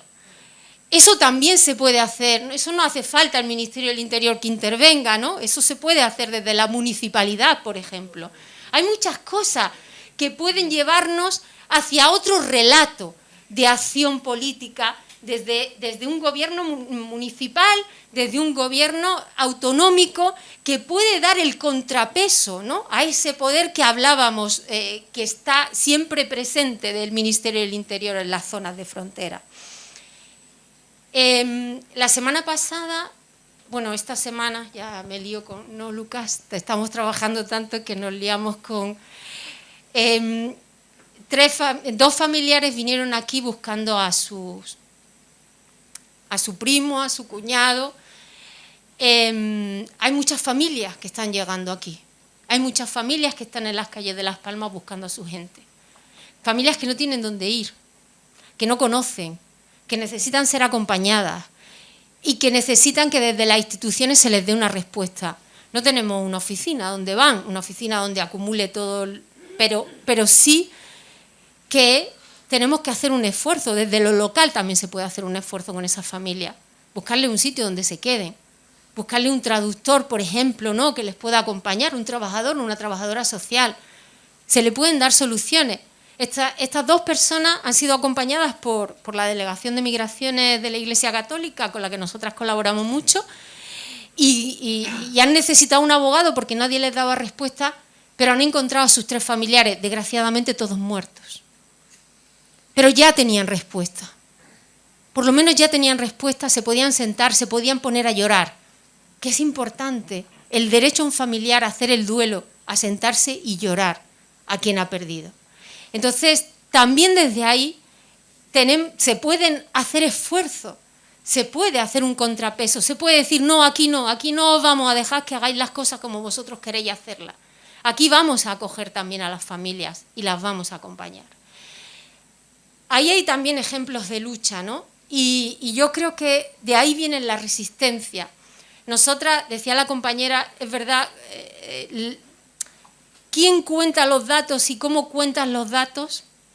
¿O para qué das esos datos? Es importante, ¿no? Para nosotras ahora mismo los datos que da el Ministerio del Interior son datos para aumentar, ¿no?, ese racismo institucional, ese miedo, la frontera, tal. Nosotras nos hemos puesto a contar, desgraciadamente, también con casos, pero sobre todo con cifras, las muertas y las desaparecidas. En los 6 primeros meses del año, desde nuestra organización hemos contabilizado 2.087 víctimas. 6 meses. Este año va a ser el año más duro y el más mortífero en la frontera. Vamos a sacar cifras a finales de diciembre. ¿Y por qué nos hemos puesto a contar? ¿Por qué nos hemos puesto a dar esas cifras? Porque es importante. Es importante para que veamos la dimensión de la guerra. Es importante para visibilizar a las víctimas, porque los victimarios las quieren invisibles y las quieren sin derechos. Y es importante para señalar a los victimarios, para señalarlos con nombres y con apellidos. Y también es importante, vuelvo de nuevo, para ese relato de la verdad, traerlo. Ese relato donde las familias, donde la gente que está en los procesos migratorios quiere contar la verdad de lo que ahí pasa, que no le vale el relato hegemónico. Y es importante para ver cómo se repara. ¿Cuál es la reparación? La reparación no tiene que ser procesos judiciales. Una reparación puede venir en ese acompañamiento que se haga desde la municipalidad de las familias, ¿no?, de su dolor, que esté presente una psicóloga si la familia lo necesita. Claro que también hay que ir hacia procesos de justicia, claro que hay que denunciar en la frontera, y nosotras también creemos que hay que denunciar a los victimarios. Desgraciadamente es complicado, con Tarajal se intentó, ahí seguimos, pero hay que seguir. Hablamos de la verdad, hablamos de la reparación, hablamos de la justicia, y estamos aquí, yo creo que todas las que estamos hoy aquí, estamos para contribuir a algo que se llama la no repetición. Y por lo tanto yo os pido que construyamos políticas de vida, que somos capaces, que podemos, que tenemos que poner todos los esfuerzos y toda la esperanza para esas políticas de vida para conseguir esa no repetición. Muchas gracias.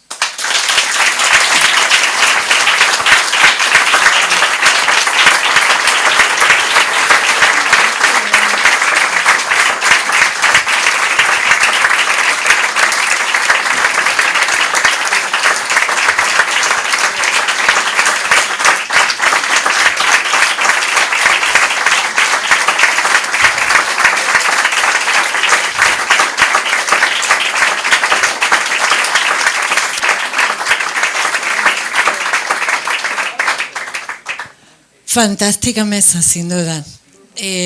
Nos hubiera gustado tener muchísimo más tiempo, la verdad, pero está claro que el testimonio de estas personas es bastante denso e interesante. Tenemos unos 10 minutos más o menos, porque Elena tiene que coger un vuelo. Si alguien, 1 o 2 intervenciones, si alguien quiere, pido cortitas para que puedan intervenir más personas, ¿vale? Muchas gracias por esta exposición de tantos hechos tan importantes que escuchar. Y nada, comentar dos cositas.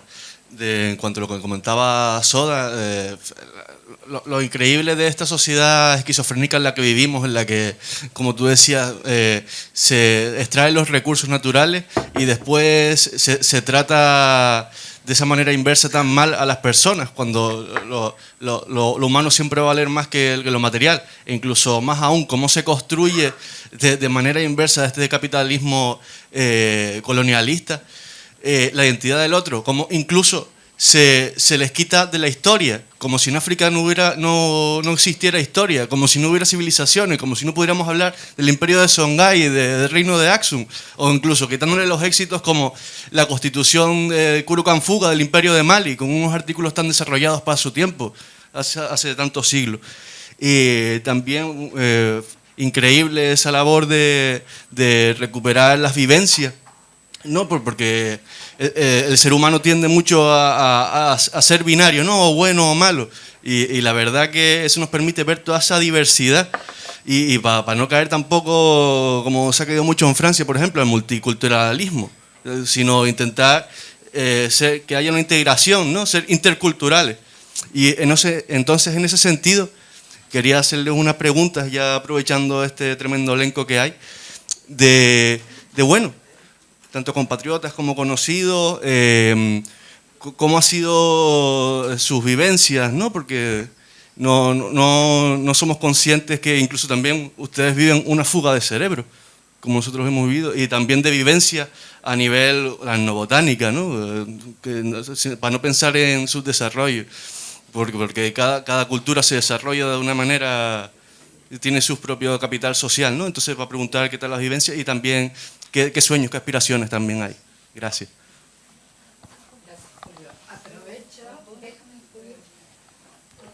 Aprovecho que habla el compañero y ya terminamos con ustedes, ¿les parece?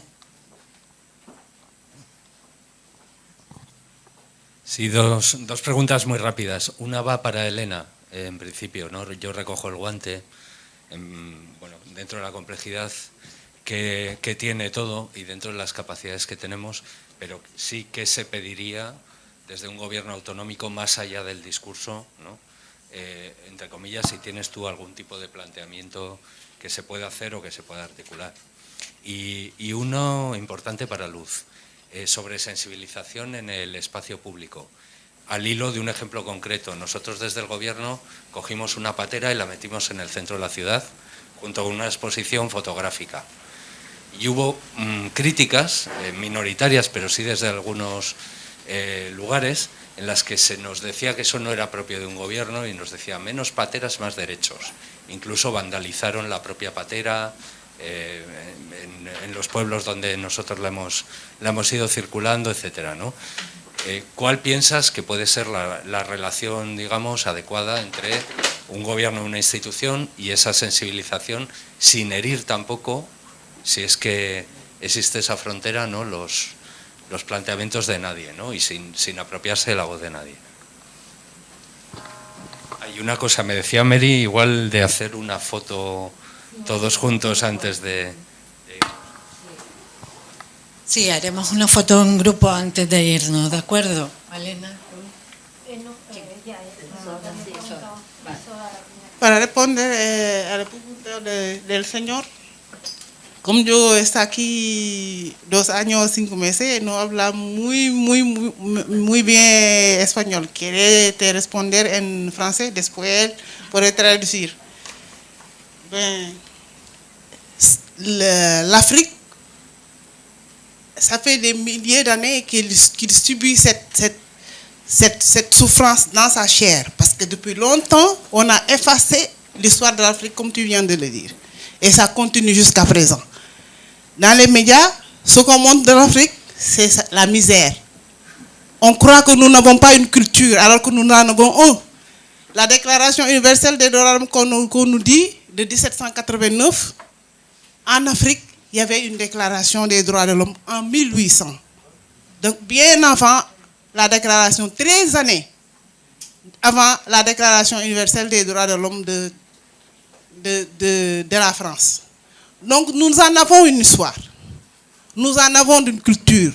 Pour venir nous approprier, on nous a dit que nous n'avons pas de connaissances, nous ne réfléchissons pas, nous n'avons pas une langue. Alors que comment je faisais pour parler pour qu'on se parlait dans mon Sénégal natal? On avait bien une langue, c'était le Wolof.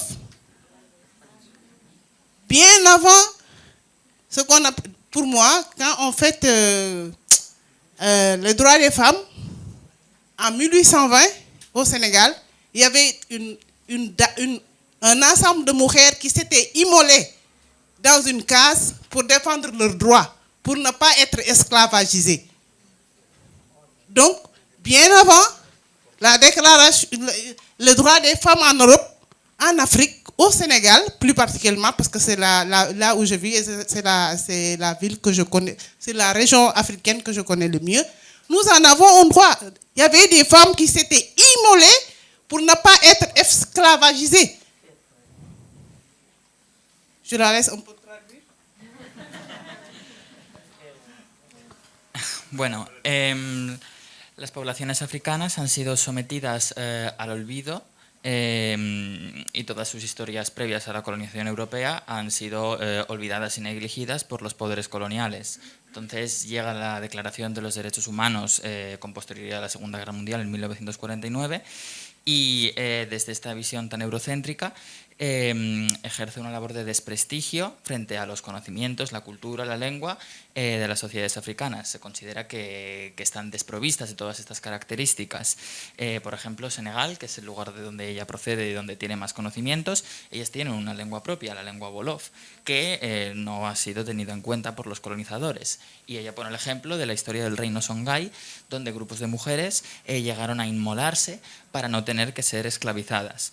Entonces, los derechos humanos de las mujeres no es una idea que Europa pueda permitirse importar, sino que más bien los colonizadores los han vulnerado de manera sistemática.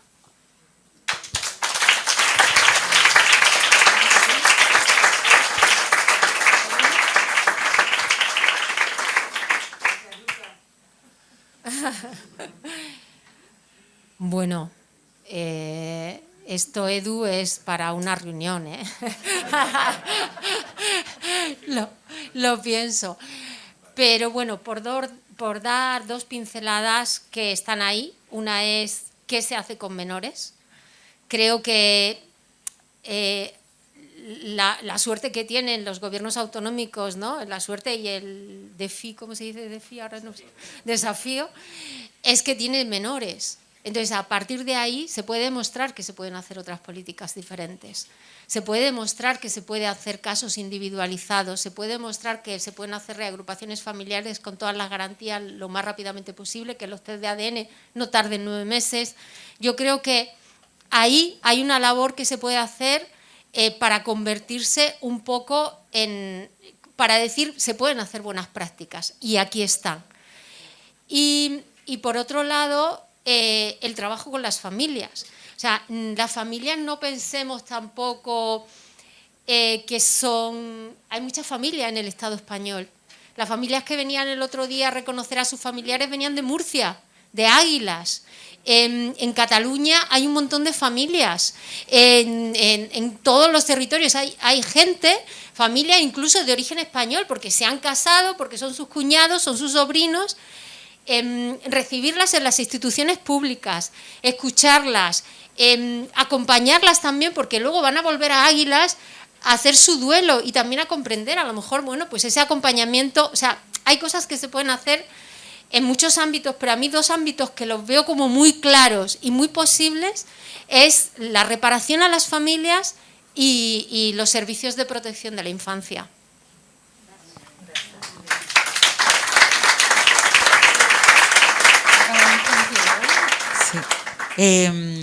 Nada, lo que decía, yo creo que cualquier tipo de exposición o intervención en público o en espacios, sea formativos o centros o lo que sea, sirven para provocar. Entonces lo que tenemos que estar es abiertos y despiertos a recoger las reacciones, porque son indicadores de cómo está la sociedad, ¿no?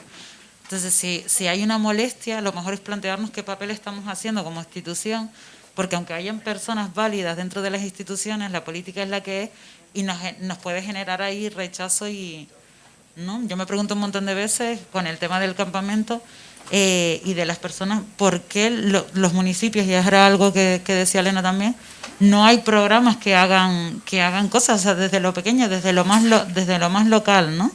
Entonces, bueno, cualquier tipo de exposición que provoque sirve para concienciar y para recoger las respuestas de la gente, ¿no? Y saber si estamos haciéndolo bien o no.